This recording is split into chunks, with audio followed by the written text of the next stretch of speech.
In this episode of The Twilight Zone, Rod Serling takes a different perception on the mystery of death, revealing it to be a deceiving gentleman. This show was a success that introduced many Americans, young and old, to the fascinating world of science fiction, and the abstract ideas exceptionally captured by television. Similarly, Emily Dickinson was able to do the same. Her writing has and is still able to capture a reader and show them something from a completely different viewpoint. This Twilight Zone episode describes the life of an older woman named Wanda, who has for years lived in the basement of an apartment building, never opening the door for anyone. She is hiding from Mr. Death, who she has seen take away many of her loved ones.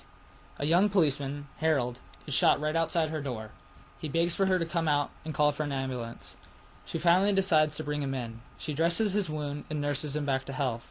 She gradually befriends him and sees that the officer is a true gentleman.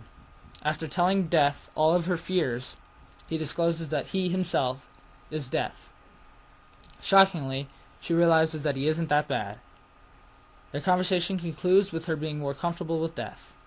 This episode of The Twilight Zone is an example of how a film can capture the fearful emotions associated with death and allows the same character to eventually come to terms with her greatest fear, as Emily Dickinson does in Because I Could Not Stop for Death, where the main character is swept off her feet by a gentleman named Death and carried to the other world with her hardly realizing anything at all. Just like poetry, painting is also an excellent medium to display emotion. Studying the great Pablo Picasso's later works and themes found in them, it is quite obvious that he often thought about death. As an artist, during the end of Dickinson's life, Pablo Picasso changed the face of art. His works were revolutionary in the formation of modern art, and some people even argue that his paintings are transcendent of time.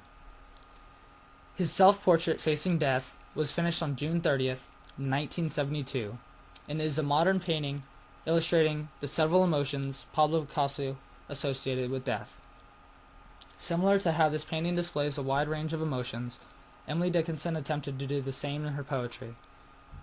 Looking at this painting, one could see confusion, fear, nervousness, surprise, and tranquility, all themes that Dickinson incorporates in her writing, while trying to discover and map the many feelings death can bring. Picasso's rendition of him facing death expresses his feelings on departure from this world.